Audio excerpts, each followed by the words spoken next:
ஓம் சரவண பவ. திருச்செந்தூர் முருகன் என் வாழ்க்கையில் நடத்திய அற்புதத்தை உங்ககிட்ட ஏற்கனவே ஷேர் பண்ணியிருக்கேன்.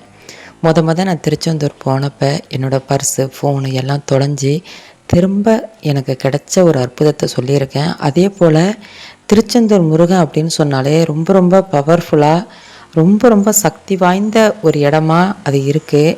அப்படி இருக்கும்போது திருச்செந்தூர் முருகப்பெருமானே கடலில் மூழ்கி போய் திரும்ப கிடைக்கிறதுக்காக ஒரு பக்தரோட கனவுல முருகப்பெருமானே நான் இந்த இடத்துல இருக்கேன் அப்படின்னு சொல்லி வெளியில் வந்த ஒரு அற்புதத்தை தாங்க நம்ம இன்றைக்கி இந்த பதிவில் தெரிஞ்சுக்க போகிறோம். ஏன்னா முருகப்பெருமான் நிகழ்த்திய திருவிளையாடல்கள் ஏராளம். அதில் இது ரொம்ப ஒரு அற்புதமான திருவிளையாடல் தாங்க சொல்லணும். நீங்கள் முருக பக்தராக இருந்தீங்க அப்படின்னா ஓ முருகா அப்படின்னு கமெண்ட் பண்ணிவிட்டு இந்த அற்புதத்தை கண்டிப்பாக நீங்களும் தெரிஞ்சுக்கோங்க. திருச்செந்தூர் முருகப்பெருமானே காணாமல் போய் திரும்ப கிடச்ச ஒரு அற்புதங்க. 1648 பார்த்திங்கன்னா திருச்செந்தூர் முருகப்பெருமான் கோயில் டச்சுக்காரர்கள் அப்போயெல்லாம் ஆங்கிலேயர்களோட கட்டுப்பாட்டில் தானே இருந்திருக்கு. அந்த சமயத்தில் இந்த கோயில் பார்த்திங்கன்னா திருமலை நாயக்கர் ஆட்சியில் இருந்திருக்கு. அந்த திருமலை நாயக்கர் ஆட்சிக்கு கீழே தான் இந்த திருச்செந்தூர் கோயில் பகுதியே இருந்திருக்குங்க. அப்போ அவங்க டச்சுக்காரர்கள்லாம் வெளில போக சொல்லி இந்த திருமலை நாயக்கர் ஆட்சியில் சொல்லியிருக்காங்க. ஆனால் டச்சுக்காரர்கள் அங்கேருந்து வெளில போக முடியாது அப்படின்னு சொல்லி மறுப்பு சொல்லியிருக்காங்க. இதனால் பார்த்திங்கன்னா இந்த திருமலை நாயக்கருக்கும் அதே போல் டச்சுக்காரர்களுக்கும் பெரிய போரே நடந்திருக்கு. அவங்க ஆனால் விடவே இல்லை. இந்த திருமலை நாயக்கர்களோட போரில் பார்த்திங்கன்னா டச்சுக்காரர்கள்லாம் பயந்தே போயிட்டாங்களாம். பயந்து போய் அவங்க திருச்செந்தூர் முருகன் கோயில் பகுதியிலேருந்து அவங்க வெளியேறதுக்காக அவங்க முடிவு செஞ்சுருக்காங்க. ஆனால் அவங்க முடிவு செய்யும்போது பார்த்திங்கன்னா மூலவர் சிலை இருக்குது பாருங்கள், முருகன் சிலை, திருச்செந்தூர் முருகன் சிலை மூலவர் சிலையையும் நடராஜர் சிலையையும் அவங்களோடைய கொண்டுட்டு போயிருக்காங்க. எப்போ 1648. அப்போ டச்சுக்காரர்கள் கப்பலில் போயிட்டுருக்கும்போது அதுவும் முருகப்பெருமானை கொண்டுட்டு போக முடியுமா? அவர் எப்பேற்பட்ட சக்தி வாய்ந்தவர், அவரை அவங்க கடத்திட்டு போகிற அளவுக்கு விடுவாரா? அப்போ பயங்கரமான ஒரு மழை புயல் எல்லாமே வந்திருக்குங்க. இதனால் அப்படியே கப்பலே கவிழ்ந்துட்டான். அப்போ முருகன் சிலையும் பார்த்திங்கன்னா கடல்லே இதனால் பயந்து போய் டச்சுக்காரர்கள்லாம் என்ன பண்ணியிருக்காங்க, முருகன் சிலை நடராஜர் சிலையெல்லாம் அப்படியே கடலில் தூக்கி போட்டிருக்காங்க. போட்டுட்டு நம்ம தப்பிச்சா போதும்னு சொல்லி அவங்களாம் தப்பிச்சு நாட்டை விட்டு ஓடி இருக்காங்க.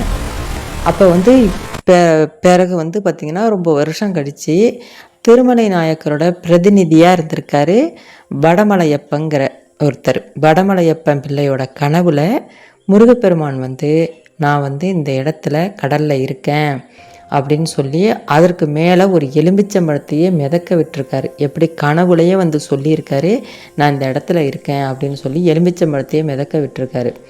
அது மேலே பார்த்திங்கன்னா அதுக்கு மேலே அந்த முருகன் சிலை கடலில் கிடக்கு பாருங்கள், அதுக்கு நேராக மேலே பார்த்திங்கன்னா கருடனும் வட்டமிட்டிருக்கு. இந்த இடத்துல தான் முருகன் இருக்குங்கிற மாதிரி கருடனும் வட்டமிட்டிருக்குங்க. வடமலையப்பா பார்த்திங்கன்னா உள்ளூர் மக்கள்கிட்ட எல்லார்ட்டையும் போய் சொல்லியிருக்காரு, இதுமாரி முருகப்பெருமான் என் கனவுல வந்தார், இந்த இடத்துல இருக்காரு அப்படின்னு சொல்லி எலும்பிச்சம்பழத்தை கரெக்டாக போனால் அந்த இடத்துல முருகன் சிலைக்கு நேராக மிதந்துச்சாங்க. கருடனும் அந்த இடத்துல வட்டமிட்டிருக்கு. இது எல்லாம் அப்புறம் ஊர் மக்கள்லாம் சேர்ந்து தான் பார்த்திங்கன்னா அந்த முருகன் சிலை நடராஜர் சிலை எல்லாத்தையுமே கடல்லேருந்து மேலே கொண்டு படகுல ஏற்றிருக்காங்க. பல வருஷமாக பார்த்திங்கன்னா முருகப்பெருமான் சிலை கடல்லையே கடந்திருக்கு. அதுவும் உப்புத்தன்மையாக இருக்கும் பாருங்கள், அந்த உப்புத்தன்மையிலே கடந்து அந்த சிலையே அரிப்பு ஏற்பட்டுட்டாங்க. இப்பயுமே பார்த்திங்கன்னா அந்த திருச்செந்தூர் முருகன் சிலையில் முகமெல்லாம் பார்த்திங்கன்னா கொஞ்சம் அப்படியே இப்போ நல்லா சேதமடைஞ்சிருக்காது, நல்லாவே தெரியும். இப்பயுமே நீங்கள் நல்லா பாருங்களேன், சூம் பண்ணி வேணாலும் பாருங்கள். அந்த முருகன் சிலை எல்லாமே பார்த்திங்கன்னா அப்படியே ஒரு மாதிரி சேதமடைஞ்சது நல்லாவே நமக்கு தெரியும். அது உப்புல அப்படியே கடல்லே ரொம்ப வருஷமாக கடந்து சிலையெல்லாமே அரிப்பு ஏற்பட்டிருக்குங்க. அப்போ பிறகு பார்த்திங்கன்னா 1653 தான் நடராஜர் சிலையையும் முருகப்பெருமான் சிலையையும் அவங்க கோயிலுக்குள்ளே கொண்டு கருவறையில் சேர்த்து குடமுழக்கும் செஞ்சுருக்காங்க. இது எப்பேற்பட்ட ஒரு சக்தி வாய்ந்த ஒரு அற்புதம் தானங்க நம்ம சொல்லணும். முருகப்பெருமானையே கடத்திட்டு போகிறதுக்கு அப்படியெல்லாம் டச்சுக்காரர்கள் தூக்கிட்டு போயிருந்திருக்காங்க.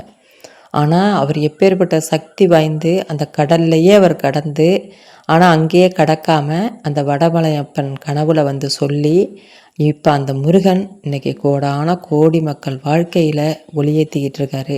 எவ்வளோ பேர் வாழ்க்கையில் அந்த திருச்செந்தூர் முருகன் அற்புதத்தை நிகழ்த்திக்கிட்டு இருக்காரு.